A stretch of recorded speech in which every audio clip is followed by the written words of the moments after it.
Good afternoon. My name is Romlie Mokak. I'm a Juukan man and a member of the Yarru people. My family is from Broome in the northwest of Australia. I'm the Chief Executive Officer of the Lowitja Institute, Australia's National Institute for Aboriginal and Torres Strait Islander Health Research. Thank you for this opportunity to address your meeting.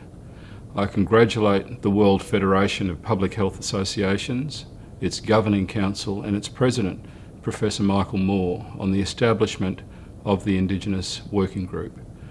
The group aims to assist in reducing health disparity and inequalities experienced by Indigenous peoples globally.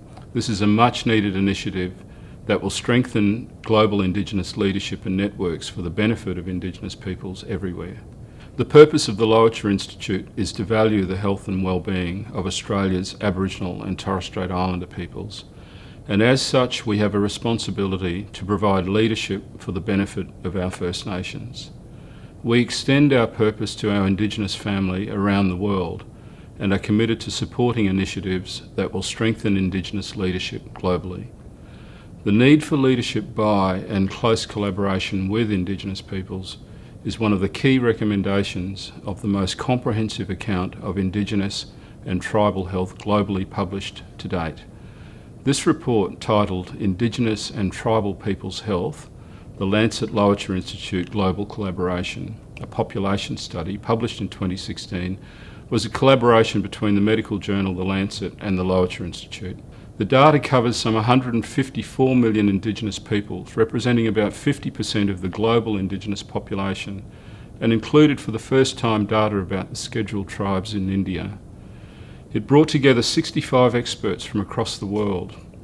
Experts reported on local Indigenous health data from 28 Indigenous populations in 23 countries, collated under 8 key themes: measures in population, life expectancy, infant mortality, birth weight, maternal mortality, relative educational attainment, relative poverty, and relative nutritional status.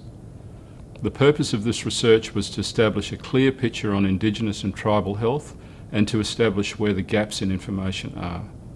There is no doubt that the picture that the study painted is one of disadvantage experienced by Indigenous peoples worldwide, and that this disadvantage is not altered by the wealth of a country.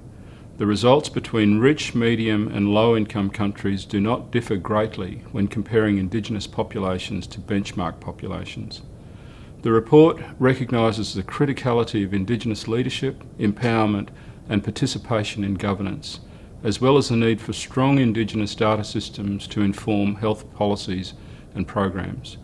Some of the key recommendations of the study include development of Indigenous data systems to be done in close collaboration with Indigenous peoples, so as to ensure that Indigenous values, health concepts and priorities are reflected in them. Development of priorities for data creation, interpretation and reporting, and of measures that draw on Indigenous notions of well-being and health. Meaningful Indigenous engagement in a revitalised global partnership for development is needed to address the shortcomings in global health governance and to counter political marginalisation within home countries, thereby fostering stronger national accountability mechanisms. Strengthening global networks that draw together Indigenous health leaders, academics and policy makers can potentially provide the impetus needed to develop Indigenous data systems. I note that the Indigenous Working Group will seek out research opportunities that develop the evidence base that informs global Indigenous public health policies, and we hope that this and future studies contribute to your actions going forward. I also note that the Working Group has expressed a desire to contribute towards the goals and priority areas of the United Nations 2030 Sustainable Development Goals. The Lancet Lowitja Institute study recommends that to address the SDGs, national governments develop targeted policy responses to Indigenous health, improving access to health services and Indigenous data within national surveillance systems. Succeeding in implementing the 2030 Sustainable Development Goals will not be possible without action on health and social outcomes for Indigenous and tribal peoples. I wish you well in all of your future work and pledge the support of the Lowitja Institute in delivering on your aims. Thank you.